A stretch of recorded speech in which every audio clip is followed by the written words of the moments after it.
Ok. Bom, boa tarde a todos.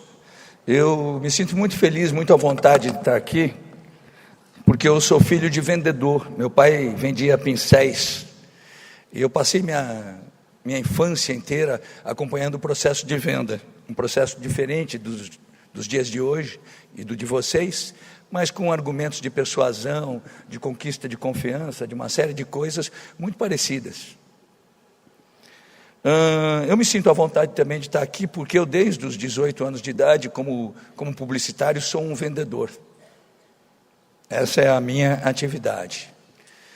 É interessante o seguinte, né? Eu comecei muito cedo nessa atividade, com 18 anos de idade, e particularmente nos últimos 6 meses, a vida tem sido muito generosa comigo, em termos de reconhecimentos profissionais.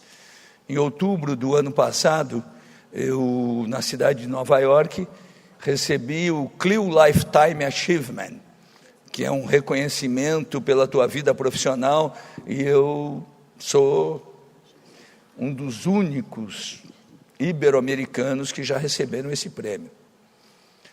E agora, em janeiro, eu recebi um prêmio ainda maior, o Wall of Fame, do One Club, também de Nova York, onde até janeiro nenhum outro não anglo-saxão teria sido reconhecido pelo clube. E é um prêmio assim que ganharam os maiores publicitários da história, os fundadores, e até gente como Steve Jobs, porque é um prêmio que tem a publicidade e o design. O meu pessoal lá na W. McCann ficou muito feliz com esses prêmios, tanto que a ponto de comemorarem os prêmios e me homenagearem, em janeiro, quando eu estava indo para Nova York receber o segundo prêmio, eles colocaram de surpresa para mim, pertinho do aeroporto de Cumbica, esse outdoor aqui.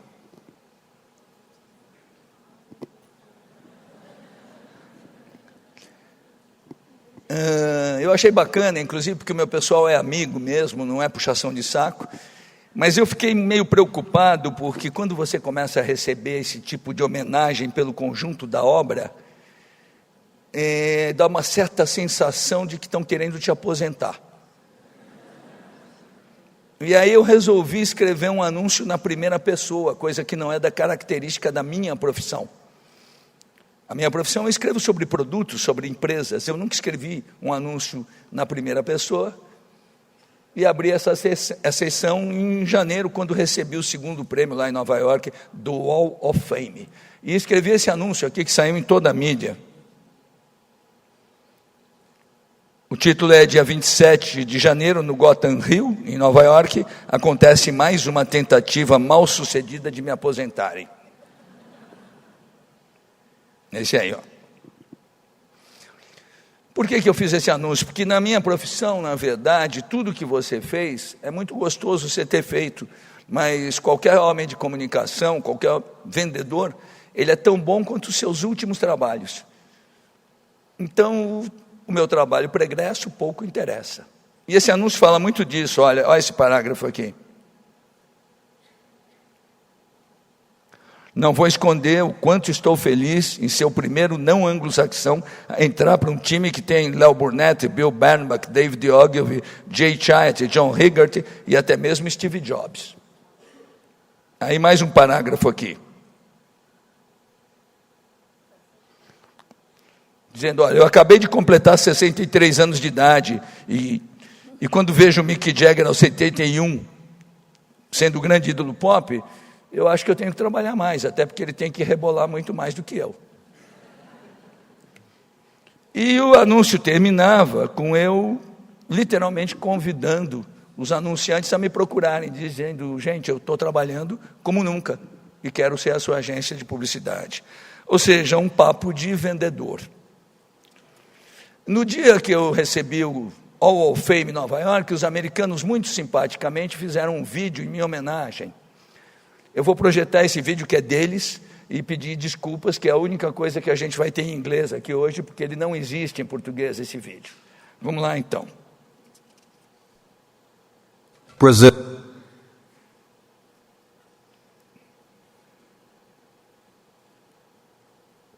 Brazil.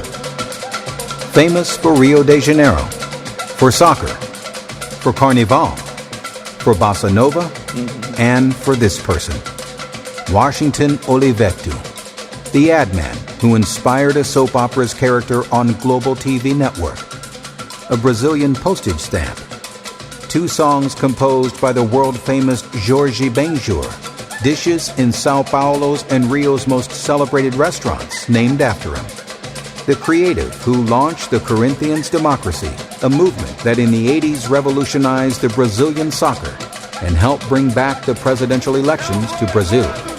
Washington Oliveto was even a samba school's theme. Although being born in Sao Paulo, he was named an honorary Carioca in Rio de Janeiro. He began his career in advertising at age 18 when he wrote his first TV commercial. That won him a Lion at Cannes Festival. Since then, he never stopped. He created the only 2 Ibero-American films selected among the 100 best TV commercials of all time, Hitler for Foliage Sao Paulo and the first bra for Valizer. He created that Bombril campaign, which entered the Guinness Book of Records. He founded 2 agencies, W Brazil and W McCann. According to the New Yorker magazine, he is an advertising star, a Warholian figure. According to the Latin American Association of Advertising Agencies, he is the most creative ad man of the 20th and 21st centuries.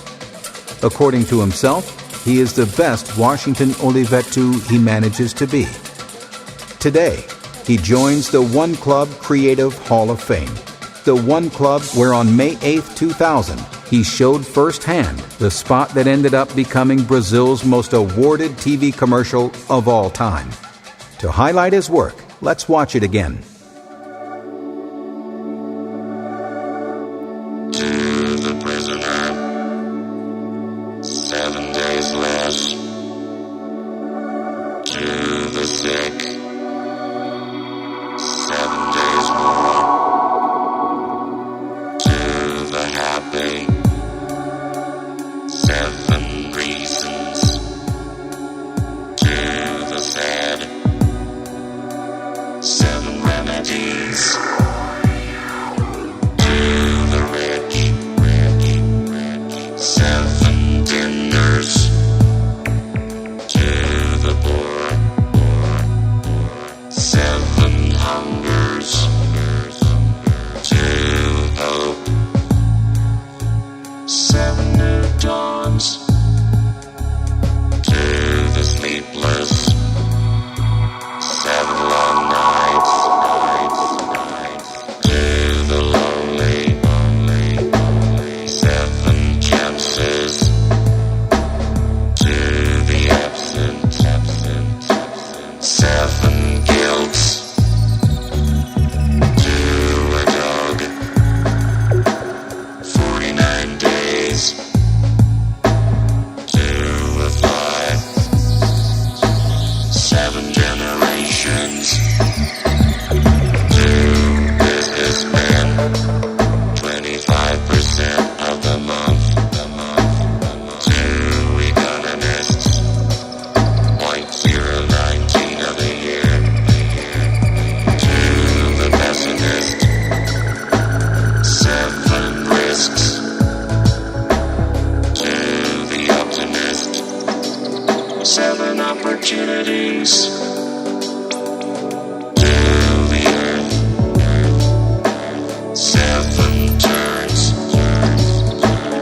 To the fisherman, 7 returns. To need a deadline, too little. To create a world, enough.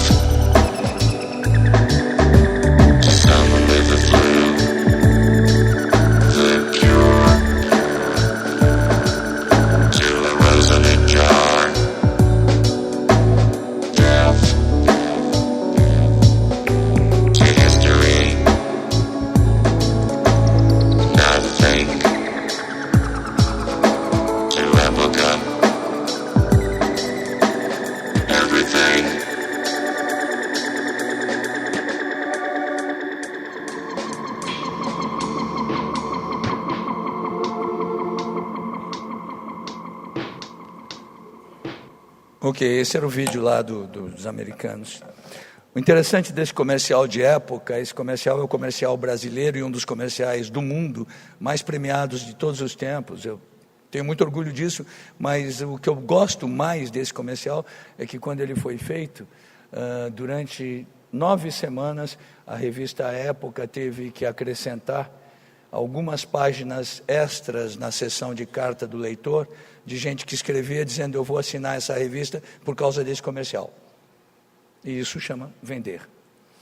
No vídeo dos americanos, eles citam alguns trabalhos meus como simbológicos e tal. Eu, como disse, não gosto de falar de coisa velha, tanto que eu trouxe umas coisas recentíssimas para mostrar para vocês, mas eu vou mostrar só 3 exemplos citados por eles. Eles citaram a campanha de Bombril, que é a campanha que está no Guinness Book of Record, como a campanha com o maior número de comerciais, com o mesmo criador e o mesmo ator, o brilhante Carlinhos Moreno, meu amigo. Eu tive o privilégio de criar, em 35 anos, 394 comerciais para Bombril. Todos protagonizados pelo Carlinhos. Eu gosto da maioria absoluta deles, alguns eu gosto mais, outros menos, mas talvez um trecho da campanha que eu mais goste é um trecho do 4º ano da campanha, quando ela já era um sucesso avassalador. Ela tinha uma mudança de linguagem, era a primeira vez que um produto de limpeza, um produto voltado para o público feminino, era anunciado por um homem. E no mundo inteiro isso era uma revolução. E eu percebi que a campanha era um grande sucesso. Eu falei: antes que o consumidor enjoe, a consumidora enjoe, vamos fazer o seguinte, vamos dar um susto nela. Vamos demitir o personagem em público, substituí-lo por um insuportável durante uma semana e depois ele volta. Isso foi feito em 1981, naquela época isso era uma revolução. Hoje, com o nosso mundo digital, isso seria feito muito rapidamente e muito facilmente. Então vamos ver o exemplo de Bombril.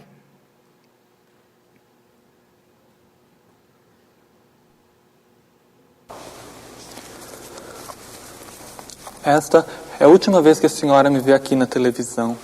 Perdi a boquinha. O pessoal lá da companhia disse que eu não fiz a propaganda direito, que eu não falei das 1001 utilidades, que eu não disse que Bombril custa tão pouquinho que a senhora pode usar mais de um por dia. E que, além de tudo, tinha gente comentando que eu era meio assim e isso não pegava bem. Adeus. E desculpe alguma coisa. Eu sou o novo garoto propaganda da Bombril. E estou aqui para dizer a você, dona de casa, que Bombril tem 1001 utilidades. Limpa mais, dá mais brilho às panelas, louças, copos, vidros, talheres, melhora a imagem do seu TV, limpa a bicicleta do seu filho, tira ferrugem, etc, etc, etc. Além disso, Bombril custa pouco, mas tão pouco que você pode usar 2, 3, 5, até 1001 por dia. Conte com a insuperável qualidade de Bombril, reconhecida em todos os lares brasileiros. Voltei e quero agradecer a todas as senhoras que escreveram e telefonaram lá para a companhia, prometendo que, se eles me readmitissem, elas comprariam muito mais Bombril, decorariam a lista das 1001 utilidades inteirinha e nunca mais usariam outros produtos no lugar do nosso amado Bombril. Graças às senhoras, eu recuperei o meu emprego. Ainda bem, porque emprego não anda fácil hoje em dia. Muito obrigado mesmo. É muito curioso, né, a gente imaginar esse nosso país, quando um comercial feito em 1981 termina com a frase: emprego não anda fácil hoje em dia.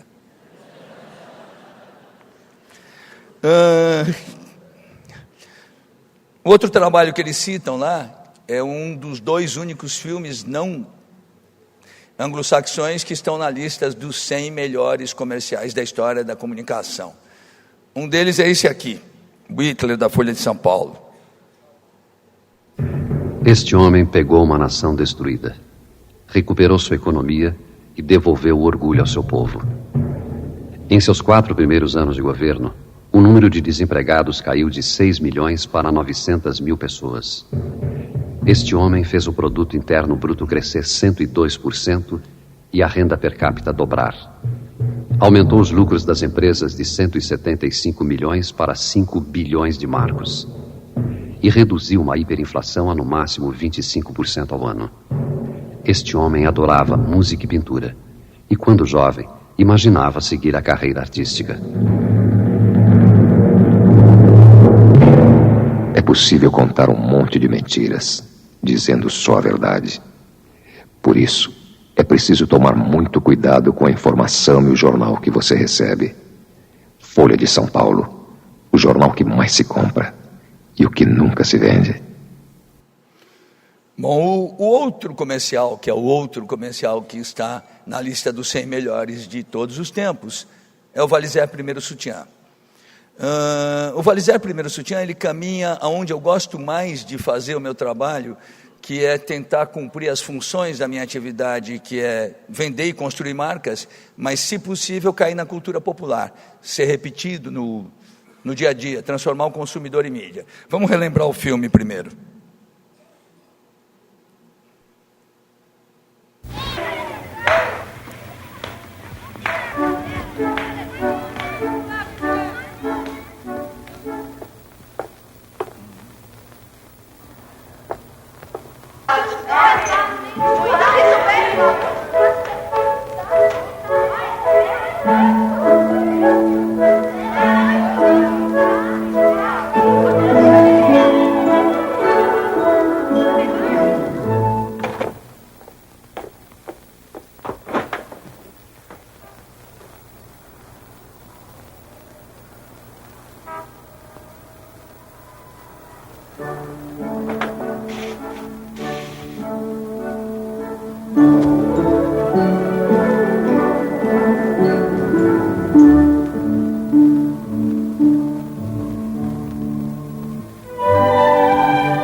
O primeiro Valizer, a gente nunca esquece.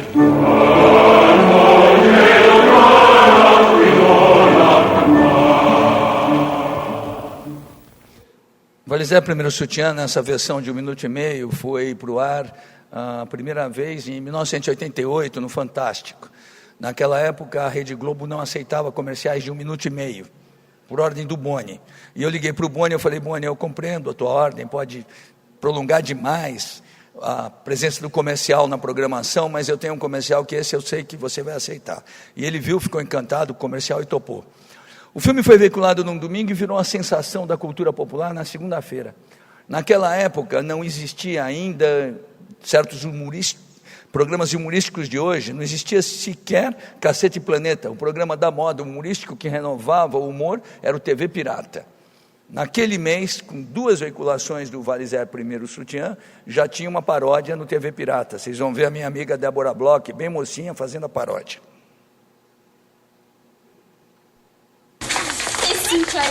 Oi, cara, tudo bom? E aí, vamos lá, vamos tomar banho, ainda tá atrasada, cara. Se sente chateada. Vem cá, pode vir ver uma coisa aqui rápido? Como? Ai, gente,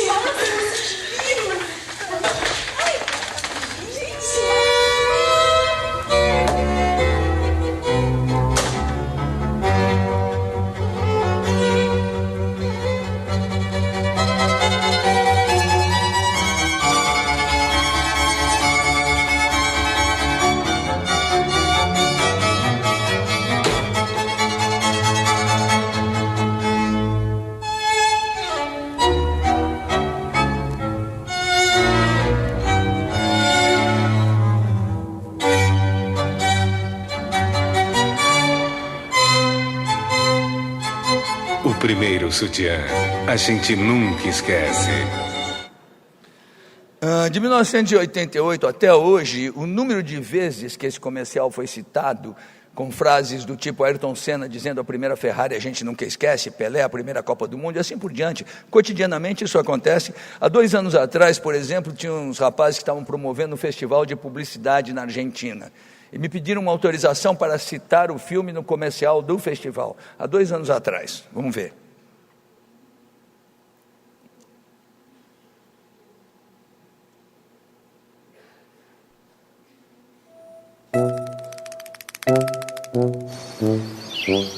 Camila no tenía tetas. No tengo tetas. Pero soñaba con tetas. Todos reparaban en Camila. Las amigas del colegio, Camila no tiene tetas. su familia, Camila no tiene tetas. los chicos, Camila no tiene tetas. los obreros, Camila no tiene tetas. las cintas de VHS. Camila no tiene teto. Pero un día todo cambió. Camila ganó de su mamá su primer sutián. Y ahora... Camila tiene melones. ¡Opa, melones! Me gusta Camila. ¡Melones! El primer sutián no se olvida.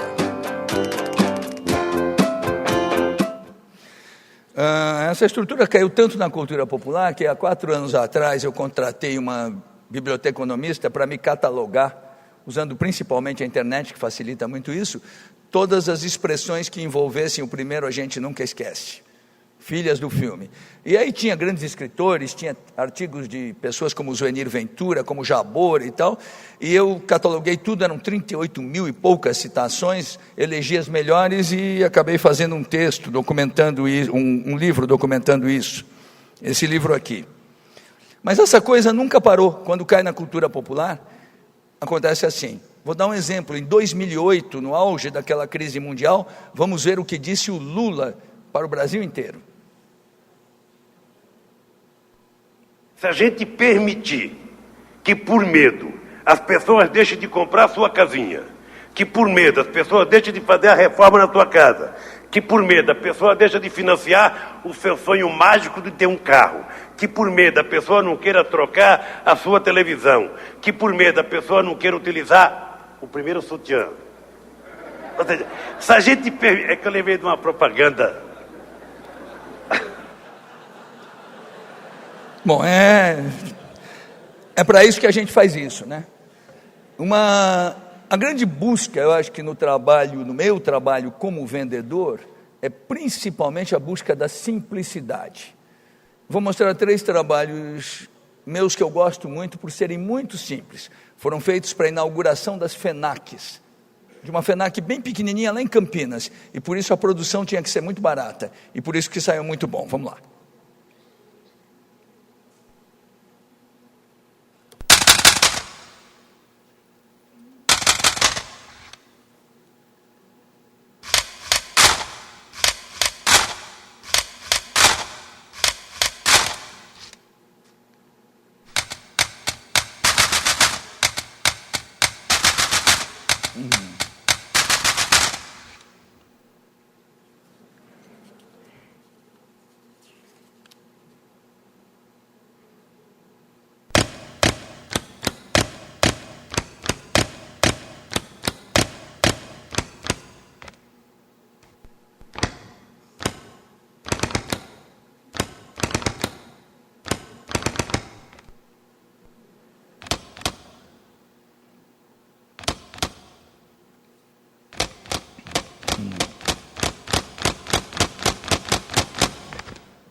Vamos lá. Simplicidade no negócio da venda, da comunicação é fundamental. As pessoas não querem complicação na vida, por que elas vão querer na propaganda, que é uma invasão na vida delas? Sobre as pessoas não quererem complicação na vida, existe uma história muito boa, né? Vamos imaginar que são 6 horas da tarde na cidade de Nova York, no bar do hotel Sun Regis, o Old King Cole, que é tido como o bar mais elegante de Nova York. Aí, de repente, entra um cara de 50 anos de idade, um terno impecavelmente cortado, cabelos brancos azulados, uma cara de milionário, encosta no bar e pede um dry martini. Passam 5 minutos, entra uma linda mulher de 35 anos de idade, um tailleur da Jill Sanders, cara de presidenta da Louis Vuitton, muito chique, muito elegante, para do lado dele no mesmo bar e também pede um dry martini. Ele olha para ela e diz assim, quer dormir comigo? Eles nunca se viram antes. Ela diz, na minha casa ou na tua? Ele olha e diz: se é para começar a discutir, eu não quero mais. Se é assim na vida, tem que ser simples na propaganda, né? A verdade é a seguinte: muita coisa mudou com o mundo analógico, com o mundo digital, as misturas de tudo isso. Eu, por exemplo, na W Macan não tenho mais nenhum profissional que seja só analógico ou só digital, todo mundo faz tudo. Mas a gente precisa imaginar o seguinte, que o gesto de vender continua baseado numa grande ideia.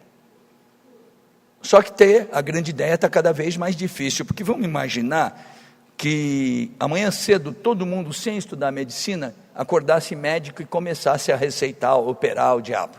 Ia morrer um monte de gente, né? Ou se todo mundo amanhã cedo, sem estudar engenharia, começasse a construir estradas, pontes, prédios, iam cair estradas, pontes, prédios. Pois bem, no mundo digital, todo mundo acordou comunicador.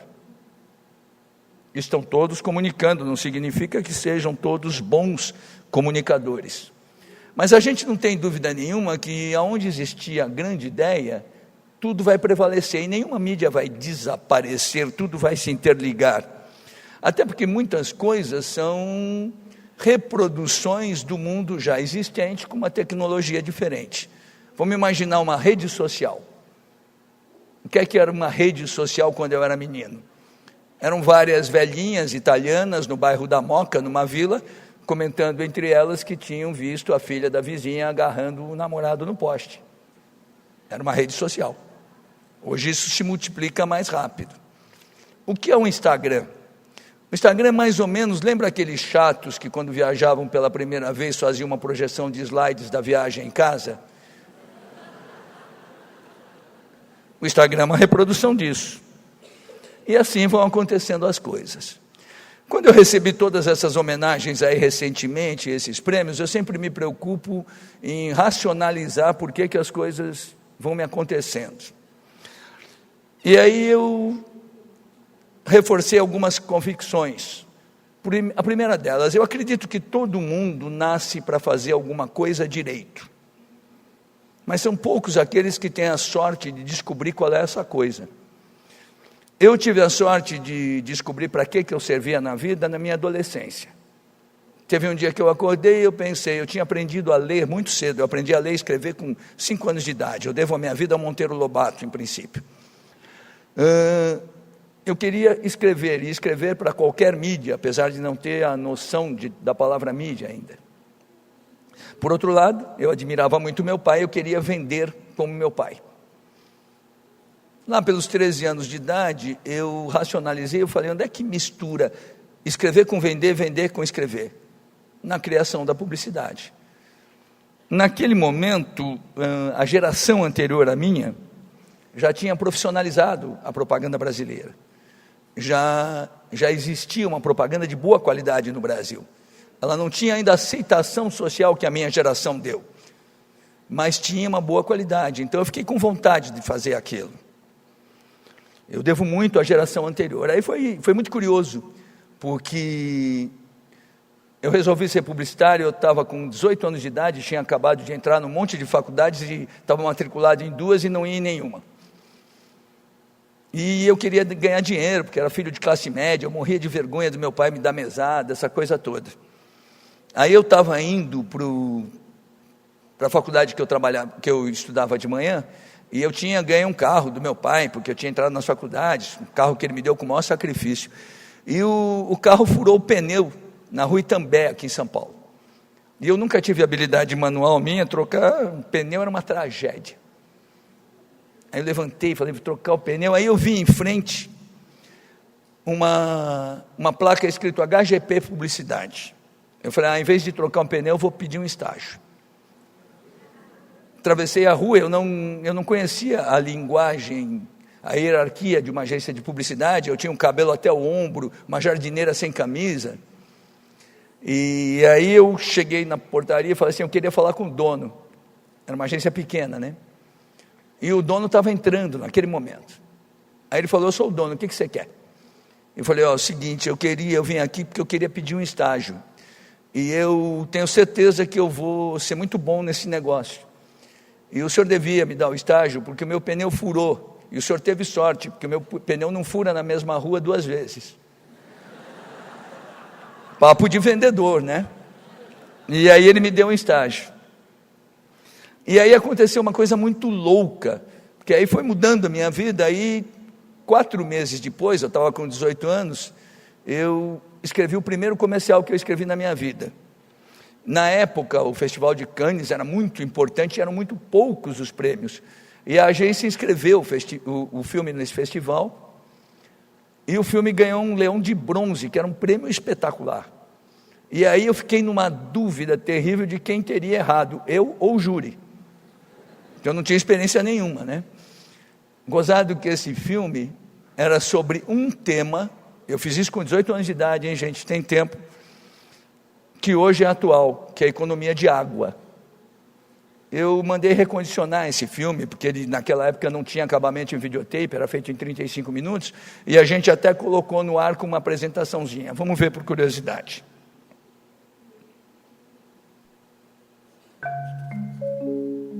Gente, poupar água é o assunto do momento. Mas sempre foi uma questão importante para a DECA. Tanto que em 1971 ela fez um comercial com esse tema e ganhou um dos primeiros leões brasileiros no Festival de Cannes. Tudo bem, o comercial era bom, mas o produto era ainda melhor. O mecanismo de vedação que evitava vazamentos continuou evoluindo para novas tecnologias que hoje estão nas suas torneiras. E não parou por aí. Atualmente a DECA possui mais de 300 produtos que ajudam você a economizar água. A tecnologia avançou, mas a consciência continua a mesma. Por isso nós podemos mostrar aquele mesmo comercial de 44 anos atrás, sem mudar nem um pingo.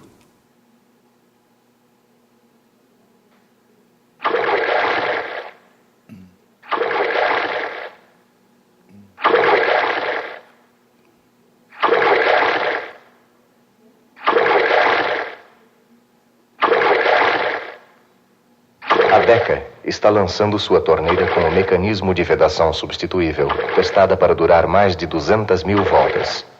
Por isso, se a sua torneira DECA estiver vazando, é porque você simplesmente esqueceu de fechar.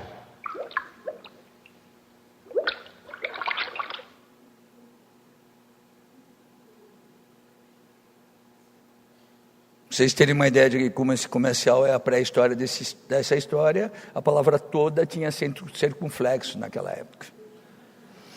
A partir desse momento, foi interessante que eu comecei a racionalizar como eu poderia fazer o meu trabalho. Fui criando algumas coisas. A primeira delas é que eu percebi que eu só me movimentaria bem se eu mantivesse a forte ligação que eu tinha com a cultura popular. Eu era um menino que lia muito, continuei lendo e tal, e eu sempre tive amigos de muitas áreas. A maior parte dos meus amigos até hoje, inclusive eu tenho muitos amigos publicitários, mas a maior parte são artistas, jornalistas, músicos, compositores, cantores, essas coisas todas. Por quê? Porque publicitário tem um problema muito sério, no mundo inteiro. Publicitário anda com publicitário, conversa com publicitário, namora com publicitário, casa com publicitário, e aí faz a publicidade que já foi feita. Porque não se realimenta com a vida. É muito comum você ver, num final de semana, casais de publicitários jantando e falando de publicidade. O que não é coisa de gente normal. Vamos imaginar 2 casais de ortopedistas num jantar. Você acha que eles vão estar falando, puxa, você precisava ver que tíbia? Claro que não, mas publicitários falam de anúncios, né? A outra coisa que eu fiz na minha vida inteirinha, com cabeça de vendedor, com a cabeça do meu pai, e com postura ambicionando ser um profissional mais completo, ser um empresário, foi o seguinte: a minha vida inteirinha, enquanto eu fui empregado, eu me comportei como dono, assumindo todas as responsabilidades de um dono. E quando eu passei a ser dono, eu passei a me comportar como um empregado, assumindo toda a humildade do profissional que é contratado. E acho que agi bem em fazer isso, tem sido bom na minha história. Uma outra coisa, eu jamais aceitei fazer campanhas políticas ou de empresas de governo. Foi um dinheiro muito bom de não ganhar. E os dias de hoje estão provando que essa minha decisão, desde o início, foi muito certa. Eu trabalho única e exclusivamente para iniciativa privada. Eu adoro vender produtos que o consumidor possa devolver se não gostar. A outra coisa eu aprendi a liderar equipes muito cedo, e eu estabeleci uma filosofia para mim e para as minhas equipes de deixar claro que a coautoria é fundamental. É muito melhor você ser coautor de muita coisa brilhante, do que autor solitário de algo medíocre. Uma das grandes pragas das empresas é a competição interna. A W. McCann tem uma competição interna muito baixa, toda e qualquer agência minha sempre foi assim. Uma outra coisa que eu procurei ser na minha vida profissional, e continuo sendo, é ser corajoso. Eu acho que é importante a gente correr riscos, mas é importante saber correr riscos e administrar os riscos. Eu acho que isso vale para o trabalho, vale para o esporte, vale para uma relação amorosa. Tem uma frase que eu gosto muito sobre isso, que a aventura pode ser louca desde que o aventureiro seja lúcido. Eu procuro tocar minhas empresas com uma filosofia que eu digo que nós temos que ser uma empresa com altos índices de felicidade per capita. E a minha função como diretor de criação, ela se divide no seguinte: eu, como diretor de criação, eu tenho que saber julgar o trabalho da minha equipe, e se tiver bom, não dá palpite nenhum. Se tiver algo que eu possa melhorar, melhorar. Se não tiver bom, dizer que vamos fazer de novo. Essa é a minha função. E de vez em quando eu tenho que fazer uma mágica, tenho que fazer uma campanha espetacular, só eu, para eles me olharem e dizer: puxa, eu trabalho com esse cara. Essa faz parte do desenho da coisa. E isso é para criar um clima mesmo. Eu agora, 6 meses atrás, eu sempre me incomodei muito que a maior parte das premiações destinadas a profissionais nas empresas, normalmente premiam mais a empresa que o profissional. Esses eventos tipo Nice Place to Work, no fundo está falando bem da empresa, não do profissional. Aí eu resolvi, há 6 meses atrás, criar um prêmio para os nossos profissionais. Esse prêmio ele não tem periodicidade, ele pode ser entregue todo mês, tem mês que não vai ter, e ele vai ser dado por critérios que são muito simples. As pessoas vão sugerir e eu vou julgar se é merecido. Pode ser desde ganhar o prêmio um profissional que conseguiu um novo cliente para a agência. Puxa, isso é muito merituoso. Mas tem gente que trabalha lá e que não pode conseguir um novo cliente, mas pode perfeitamente ajudar uma senhora de idade a atravessar a rua na porta da agência. Isso é merituoso. Ou aquela menina mais bem informada, de uma família com mais dinheiro, que está ajudando a colega dela a aprender inglês na hora do almoço. É merituoso, e assim por diante. Eu quero que o prêmio seja um prêmio que as pessoas se orgulhem de levar para casa. Um prêmio para elas. E aí eu resolvi criar o nome do prêmio de uma maneira bem popular e bem vulgar. Aí depois eu peguei um designer meu, muito sofisticado, eu falei: olha, como o nome é muito vulgar, eu quero que o objeto seja muito elegante. Qual é o nome do meu prêmio que o pessoal tem vontade de levar para casa? É o prêmio Eu Sou Bom Pra Cacete. E o Eu Sou Bom Pra Cacete é esse troféu aqui. Muito sofisticado, bacana e tal. O prêmio é o quê? Alguém que merecer por alguma coisa boa que fez. Além desse prêmio, do troféu, a pessoa tem uma má notícia. Ela ganha também um almoço comigo, no restaurante da cidade que ela escolher, e ela pode escolher o acompanhante que ela quiser. Se o cara quiser levar a mãe dele, ele leva. Está orgulhoso, ele é bom pra cacete. Se ele quiser levar a namorada, impressionar a namorada, leva. Temos, evidentemente, a versão feminina com todos os duplos sentidos que isso permite. Foi feito, até porque nós temos meninas muito competentes lá na W. McCann. A nossa busca é essa para chegar num trabalho de excelência, né? E aí, eu falei que não gosto de coisas antigas, então vou mostrar pouquinhas coisas novas que a gente tem feito lá na W. McCann. Para vocês que são profissionais de venda, da venda eletrônica, vamos pensar o seguinte, né? Nós estamos num país fascinante, porque é um país que é um dos maiores países e mais competentes países da comunicação analógica no mundo, da comunicação eletrônica, muito mérito particularmente. A publicidade no Brasil é muito boa, porque a mídia brasileira é muito boa. Como a gente tem que entrar dentro da mídia, isso nos facilitou muito. Então, nós somos muito bons de televisão, um monte de coisa. Já somos muito grandes no digital. E tem alguns lugares que nós não somos sequer analógicos ou digitais, porque não tem nem luz elétrica. No final do ano passado, a gente descobriu um lugar no Piauí que as crianças nunca tinham visto o Natal porque não existia luz elétrica. E aí a gente pegou o nosso cliente Coca-Cola e levou o Natal para lá. Deixa eu mostrar esse trabalho para vocês.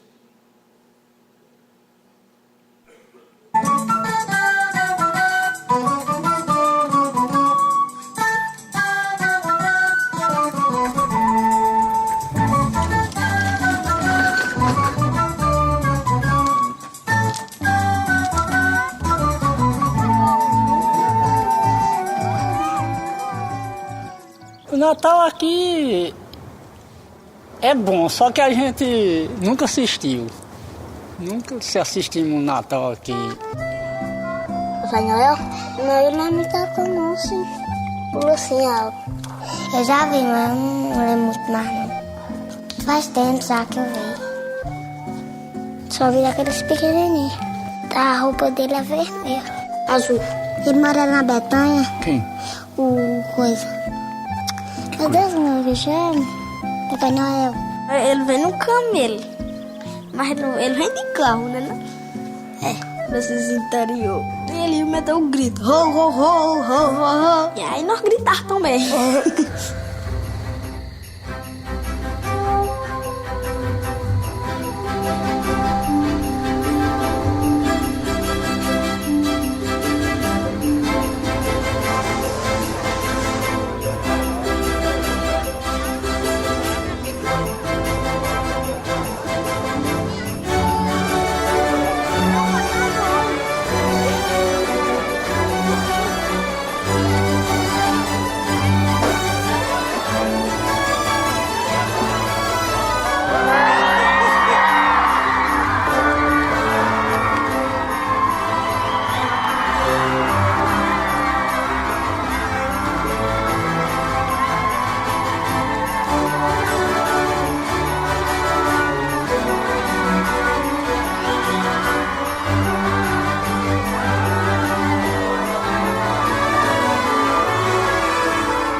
Querido Papai Noel, eu sou o Ronaldo.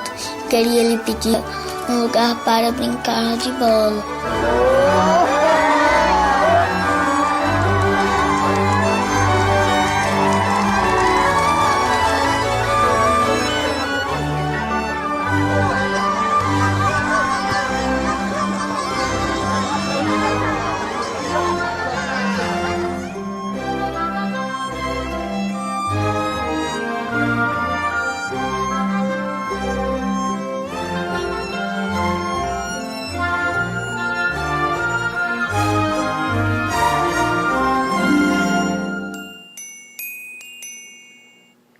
Ok, vamos lá.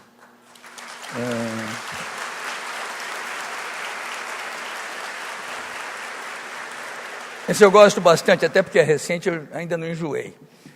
No meu trabalho, historicamente, os primeiros que enjoam são os criadores, depois os clientes, e o último é o público, que a gente convive muito, né?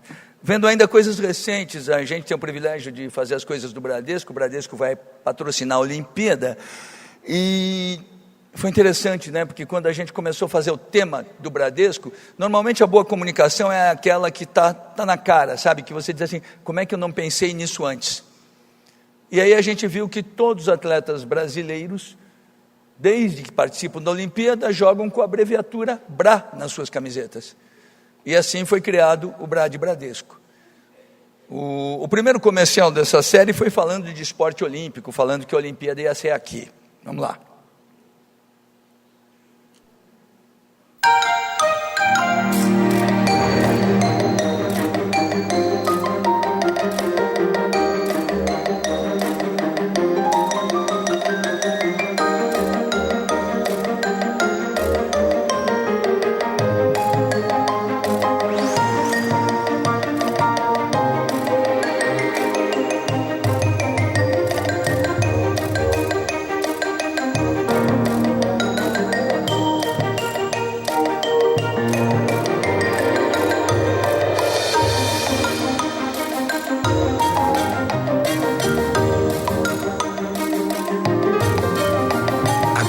nossa vez. Vamos crescer juntos para abraçar o mundo e transformar nosso país através do esporte. Agora é Brá. Brá de Brasil. Brá de Bradesco. Patrocinador oficial dos Jogos Olímpicos e Paralímpicos Rio 2016. Foi curioso porque o Brá surgiu para a campanha do Bradesco na Olimpíada, mas a gente percebeu que esse Brá de Brasil, Brá de Bradesco, a gente também poderia tratar transformando esse Brá num adjetivo, transformando ele num sinônimo de bom. Por isso que a gente criou, inclusive, a assinatura para o Bradesco, tudo de Brá para você. E para implantar isso, eu trouxe um só, a gente fez uma série de filmes onde o Brá já é uma sinonimia de bom. E filmes com alta brasilidade, inclusive narrados em off por pessoas que têm uma voz extremamente brasileira, como é o caso desse que eu vou mostrar para vocês, que é narrado pela Maria Gadu. Vamos lá.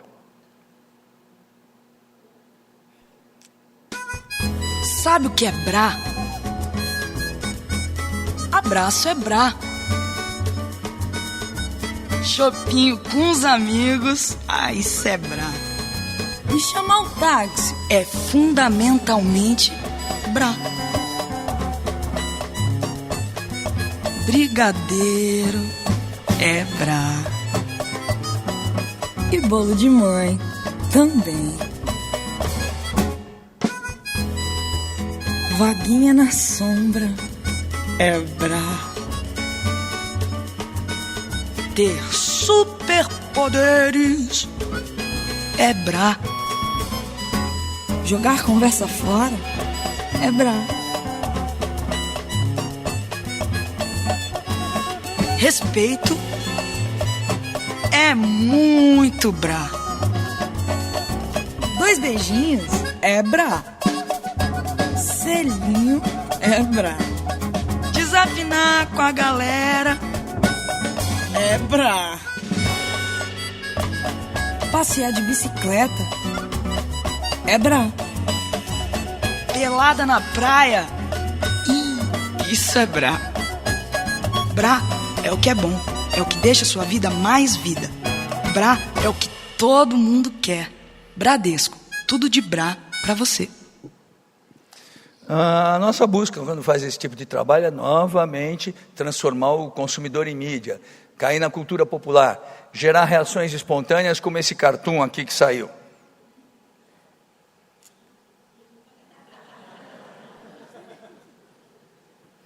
É aí que a gente quer caminhar. Todos os anos na W Macan a gente faz alguma campanha de cunho social inteiramente grátis. Uma campanha que a gente já vem fazendo há 3 anos com o maior prazer é de um amigo meu, que é um sujeito que sem dúvida nenhuma vai ser canonizado em vida, que é o Henrique Prata, do Hospital do Câncer de Barretos. O Henrique faz um trabalho notável, faz um dos melhores hospitais do câncer do mundo, atendendo pelo SUS, e ele sustenta aquele hospital. Precisa de ajuda, obviamente. Ele pediu para a gente fazer a campanha, a gente descobriu uma coisa, que a cidade de Barretos tinha um aeroporto descontinuado, o que fazia com que gente que fosse se tratar lá tivesse que ir de ônibus ou de automóvel, uma distância grande, uma coisa muito sacrificada. Não existia um voo para lá. E fora isso, existia outra coisa, que por não existir um voo, a gente não podia convidar alguns milionários com um jatinho próprio para irem até Barretos visitar o hospital, porque a gente tem certeza que qualquer sujeito com dinheiro que visitar o hospital, ele acaba fazendo uma doação. E aí a gente resolveu fazer uma campanha basicamente pela internet, pedindo, ao invés de doações, pedindo para que abrissem a pista de pouso de Barretos, e que alguma companhia aérea já começasse um voo direto para lá. A gente conseguiu a reabertura da pista, conseguiu uma companhia aérea, agora já tem mais 2 que querem fazer, que foi a Passaredo, e por isso mesmo a gente resolveu fazer um comercial de agradecimento, protagonizado por crianças que estão se tratando lá no hospital. Vamos lá.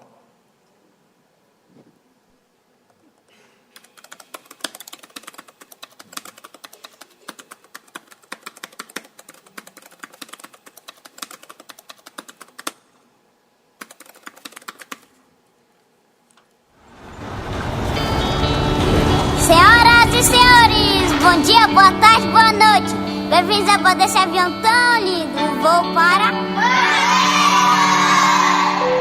do Durante a decolagem, o encosto da sua poltrona deve ficar na posição vertical, com a mesa fechada e travada. Observe as luzinhas da fivelar o cinto da segurança, em caso de despressurização.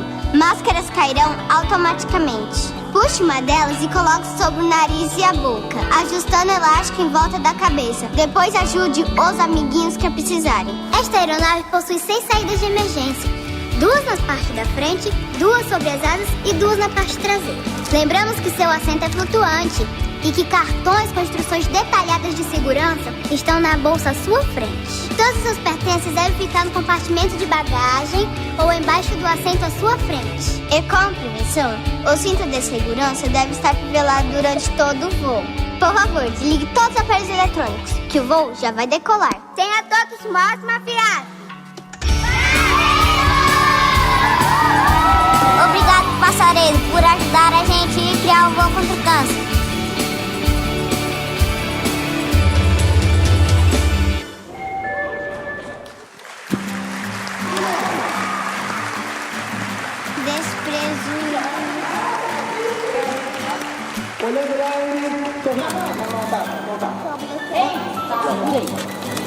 Oi, tudo bom?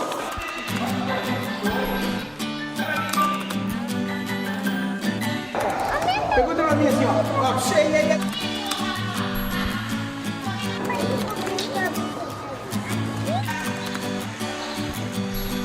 Tá chegando? Há 3 anos atrás, um professor da PUC Rio chamado João Renha, sujeito muito simpático, com cabeça de professor, muito culto, muito sério, me telefonou e ele disse que gostaria muito de fazer um livro que seria uma explicação teórica do meu trabalho. E eu falei para ele, olha, eu fico super honrado com o teu livro, até porque talvez e bem possivelmente eu não conseguiria fazer essa explicação teórica. O que você precisa? Ele falou, não, eu preciso que você me abra os teus arquivos e eventualmente eu vou te fazer alguma pergunta. E ele acabou fazendo o livro que ele lançou com sucesso, que é esse aqui, ó. E aí foi curioso porque ele falou muito com a minha assistente pessoal, pedindo material, pouco me consultou, mas uma das poucas consultas dele, eu respondi e eu acho que ele achou que eu não respondi sério e não colocou no livro. E eu, na verdade, respondi a sério. A pergunta dele para mim foi assim, escuta, você tem a reputação de ser o publicitário que mais descobriu novos talentos. Ao que se deve isso? Eu falei, bom, há um fator simples, eu estou há muito tempo nessa atividade, desde os 18 anos, deu tempo de eu descobrir um monte de gente nova. Ele falou, não, mas qual é a tua tática? Qual é o teu formato para descobrir um novo talento? Eu falei, não existe, é uma somatória de fatores. Não, mas como é que você descobre, por exemplo, um novo jovem redator brilhante? Qual é o truque para descobrir? Eu falei, não tem truque, é um monte de coisa. Não, mas uma coisa assim para eu pôr no livro, de como você descobre um jovem redator brilhante. Ele acabou não pondo, inclusive. Uma coisa assim que fosse boa de dizer, que refletisse um pouco a realidade. Eu falei, olha, um componente, eu escolho um rapaz bem feinho mesmo, de uma família humilde, bem humilde, que tenha umas namoradas bem bonitas, de umas famílias bem ricas, porque certamente deve ser um cara muito bom com as palavras. Foi gozado que ele não me levou a sério e não pôs no livro. Eu fiquei tão frustrado, eu li o livro e falei, puxa, era a minha participação no livro, não tem. Mas eu falei isso pelo seguinte, eu acredito muito sinceramente nisso, eu acredito que na vida, nas vendas, na publicidade, no país, as coisas estão precisando ser mais bem escritas em geral. Está tudo muito mal escrito. Os visuais estão mal escritos, os pensamentos estão mal escritos, os comportamentos estão mal escritos, os textos estão mal escritos, as vendas estão mal escritas. E eu acredito que as coisas bem escritas persuadem, as coisas bem escritas criam credibilidade. Eu tive o privilégio de fazer agora, pouquinho tempo atrás, um comercial para o meu cliente, o Estado de São Paulo. Eu tive o privilégio até na minha vida de trabalhar com os 2 grandes jornais, com a Folha anos atrás e hoje com o Estado. E É um comercial que só o Estadão poderia fazer, porque ele tem 140 anos de história do Brasil, mas que é um comercial basicamente em cima da ideia de escrever. Vamos dar uma olhada.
Bom, como eu disse no começo, todas as homenagens, tudo isso e aquilo é bacana, mas importa nessa profissão a última coisa que você fez. O resto é O criador de propaganda, agência de propaganda, não tem previdência social. O que já fez, está feito. Então, eu estou muito feliz que, nesse momento, a campanha de grande sucesso no Brasil, novamente é uma campanha que a gente teve a oportunidade e a felicidade de fazer. É até muito curioso isso, porque durante muitos anos na minha vida, desde quando eu fui empregado na DPZ até quando eu montei a W Brasil, eu trabalhei para a Sadia, uma grande empresa, sem dúvida nenhuma, de ótimos alimentos. Foram 20 e tantos anos de relacionamento. Inclusive fui eu que criei a campanha A Linguiça com S, que gerou o S de Sadia. E curiosamente, há 2 anos atrás, muitos dos executivos que eram Sadia passaram a dirigir a Seara e me procuraram, e a gente começou a fazer a Seara. Criamos uma campanha com a minha amiga Fátima Bernardes, que tinha acabado de sair do jornalismo da Globo e, portanto, estava liberada para fazer publicidade. Mas, para minha mãe, a credibilidade da Fátima continua de jornalista. Ela é muito crível. Então, eu sabia que a Fátima, que nunca tinha feito uma campanha, seria de grande sucesso, como está sendo. E a Seara está sendo realmente de um êxito impressionantemente rápido, a ponto de incomodar a Sadia. Evidentemente que a Sadia é uma grande empresa, pertence ao grupo Berry Foods, que se preocupa em se defender, e eles tentaram colocar a Perdigão, que também é deles, contra a Seara, pela Perdigão ter menos status. Mas nós não queremos isso, a gente quer ser o concorrente da Sadia. E foi pensando nisso que a gente criou esse comercial que está fazendo grande sucesso. Bom dia. Bom dia. Me vê 200 gramas de presunto, por favor? Pois não, mas qual é a marca que a senhora quer? Vou levar Uma que começa com S. Termina com A. Termina com A? Aquela que tá comendo só de gordura. Seara, lógico. Isso, demorou, né? Além de ser uma delícia, o presunto Seara está com 50% menos gordura e 36% menos sódio. Saia do automático. Experimente o presunto Seara. A qualidade vai te surpreender. Bom, é isso aí. Bom, gente, basicamente isso que eu tinha para mostrar para vocês, desse processo de venda que a gente faz através de uma série de mídias cada vez mais interligadas hoje. Eu posso garantir para vocês que eu tenho todas as minhas campanhas com forte material digital. A gente tem muita coisa ligada ao e-commerce. Assim como a gente continua tendo até folhetinho para distribuir no pedágio. Todos com um ponto em comum: a busca da grande ideia, que é o fundamental para fazer uma venda, para fazer uma empresa, para fazer um relacionamento. Queria agradecer muito a paciência e a presença de vocês aí, desejar que todos vocês vivam mais de 100 anos e que o último anúncio que vocês leiam na vida seja um que eu tenha acabado de escrever. Obrigado.